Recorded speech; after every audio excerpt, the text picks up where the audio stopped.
poquitito nomás para terminar la unidad 5 y ya concluyendo la unidad 5, todo lo que vaya a entrar desde donde quedó el primer parcial hasta este tema de vigas, analizando la flexión en vigas, es lo que vamos a considerar para el examen parcial. Recuerden que tienen que habilitarse en la plataforma presentando el práctico y todo eso para poder ingresar al examen, ¿no? ¿Hay alguna pregunta al respecto?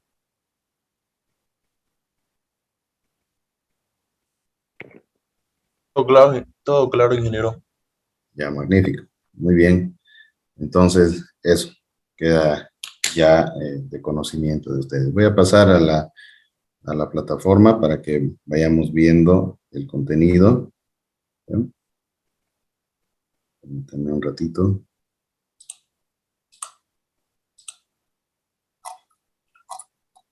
Bueno, estábamos por acá, ¿no? A ver, un repaso rapidito de lo que vimos en esta unidad.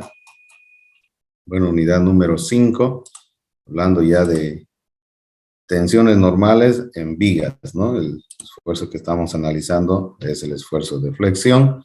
Habíamos dicho que las vigas son elementos estructurales que reciben la carga en su eje y lo transmiten hacia las columnas a su vez hacia las fundaciones y las fundaciones al suelo. Entonces es muy importante estudiar las vigas porque hay un efecto que se produce en las vigas que es la flexión, y esta flexión es la que estudia los esfuerzos internos normales que se generan por la presencia de momentos flectores, ¿no? En lo que es la sección transversal de la viga. Estos esfuerzos internos normales también se los llama tensiones normales o tensiones de flexión en vigas, ¿no? Ahora, ¿cómo vamos a trabajar? Vamos a trabajar obteniendo nosotros los diagramas de esfuerzo cortante, de momento flector. Para eso tenemos la formulación de un elemento diferencial en el cual se hace el análisis y llegamos a la conclusión de que la tensión normal en vigas, ¿no? En la sección transversal es igual al momento flector por Y sobre I línea neutra. Y va a ser la distancia que hay desde la línea neutra hasta la superficie de estudio, ¿no? De análisis. En este caso, en las vigas se dan en la fibra más alejada, por lo tanto vamos a separar en C superior y C inferior, ¿no? Bien, aquí va a ingresar el concepto también de inercia polar, ¿no? Bien. Ok, si el momento es máximo positivo, ¿qué es lo que ocurre? Ocurre que la fibra inferior se tracciona y la fibra superior se comprime, ¿no? Si eso es así, entonces nosotros en el diagrama, ¿no? Si el momento es positivo, la fibra de abajo se tracciona. Entonces dijimos que en el diagrama de tensiones normales de la sección transversal de la viga, vamos a graficar hacia la derecha lo positivo y hacia la izquierda lo negativo, ¿no? De las tensiones normales, ya sea en la parte superior o en la parte inferior.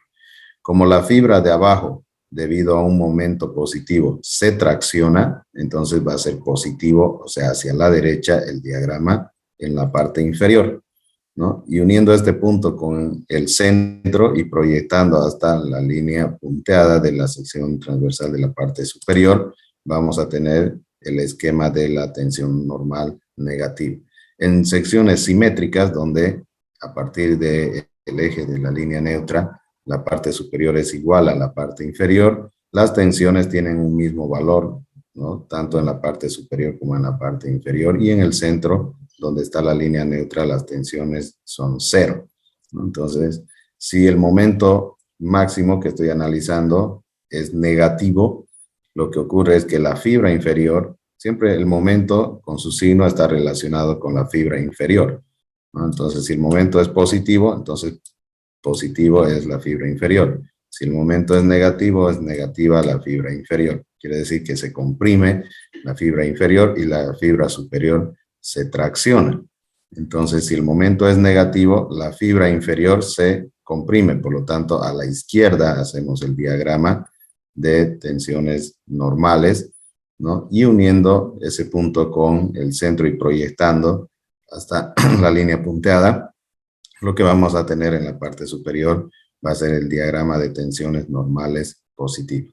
Dijimos que la distancia que hay desde la línea neutra hasta la superficie de análisis, en este caso lo que nos interesa es la tensión máxima. Entonces va a ser al borde o al extremo, la fibra más alejada de la sección transversal. Por lo tanto, a ese vamos a llamar C superior en la parte de arriba de la línea neutra y C inferior a la distancia que hay desde la línea hasta la base. En las secciones simétricas lo que ocurre es que la línea neutra está justamente al centro y los valores de C superior y C inferior son iguales y por lo tanto se lo llama C nada más. Otro caso que tenemos son las secciones asimétricas, ¿no?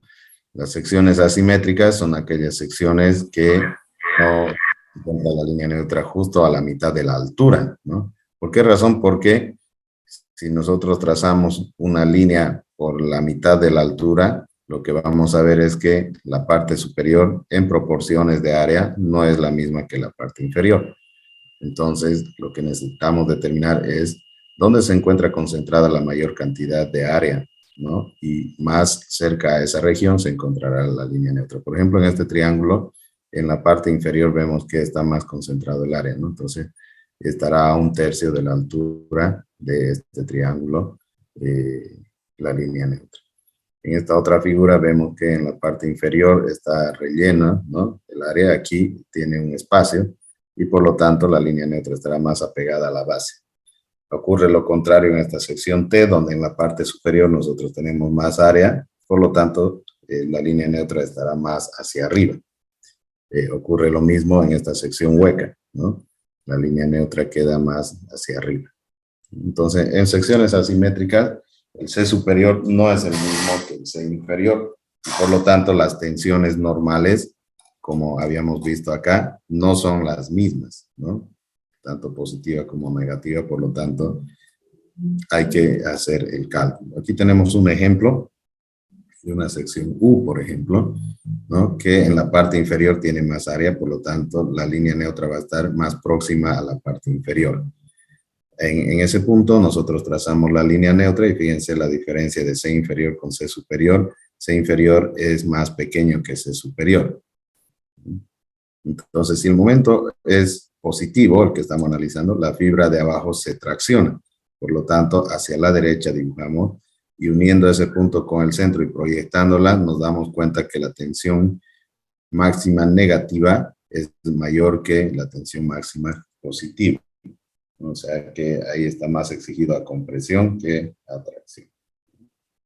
Y si el momento es negativo, por ejemplo, la fibra de abajo se comprime y la de arriba se tracciona, y compresión lo dibujamos a la izquierda, entonces tenemos esta tensión máxima negativa, y uniendo este punto con el del centro y proyectando, tenemos aquí la tensión máxima positiva. ¿Y cómo se calcula analíticamente eso? Bueno, analíticamente es el momento por ejemplo, si el momento es positivo y quiero calcular la tensión máxima positiva que está aquí abajo, será ese momento positivo por el C inferior sobre I línea neutra, ¿no? Inercia a la línea neutra. Y así como tiene que ser. Bueno, hasta ahí no sé si es que hay alguna pregunta. Por favor, ¿alguien tiene alguna duda?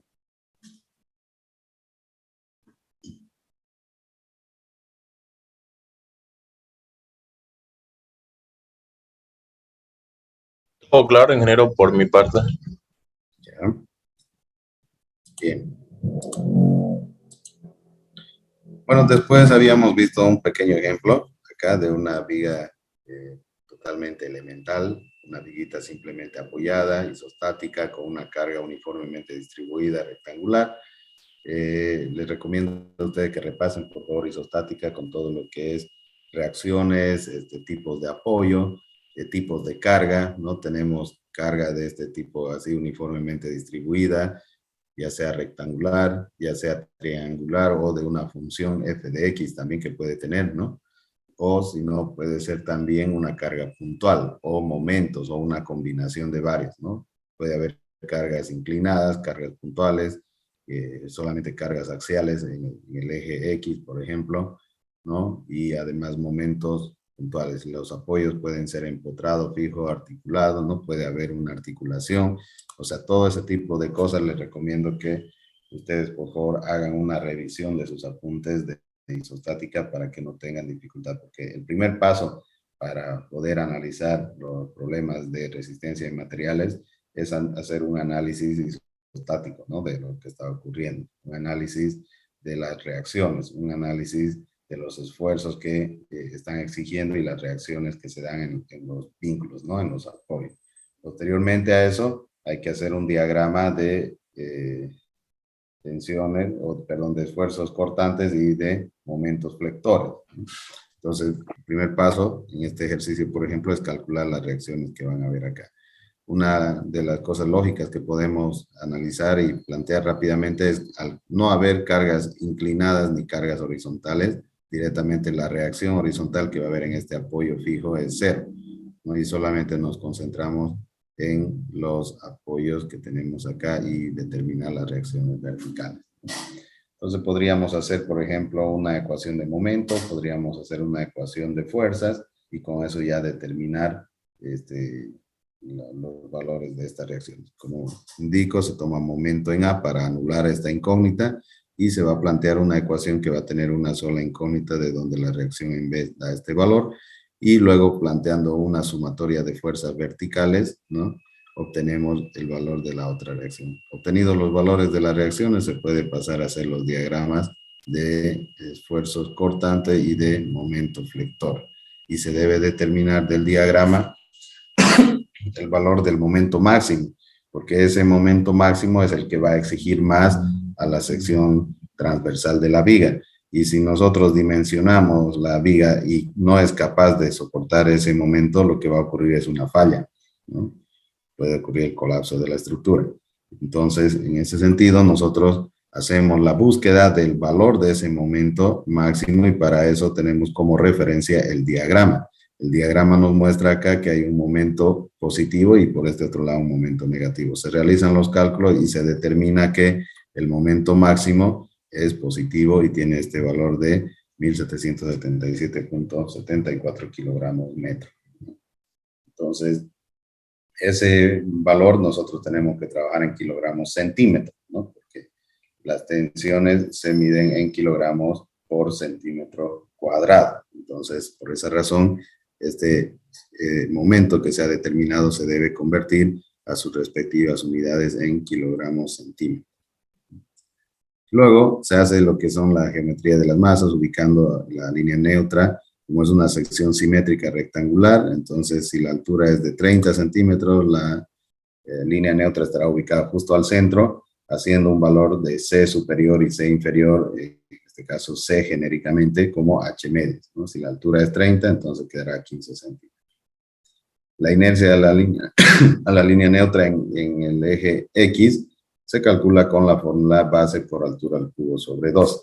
En el eje Y, altura por la base al cubo sobre 12, ¿no? Entonces, esto nos va a dar un valor en centímetros a la cuarta y sustituyendo en la fórmula, como dijimos que es una sección simétrica, tanto la parte superior como la parte inferior van a tener el mismo valor y el diagrama nos dice que debido a el momento máximo positivo, la fibra de abajo se tracciona y la de arriba se comprime y el valor de esas tensiones se calcula con esta fórmula y se determina que son 79,01 kilogramos por centímetro cuadrado.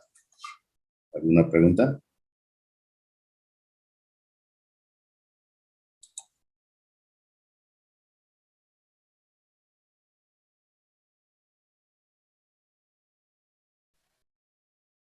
Entendido, ingeniero. Ya. Bien. Entonces, vamos a pasar al siguiente ejemplo, ¿ya? Este ejercicio tiene que ver con una articulación, ¿no?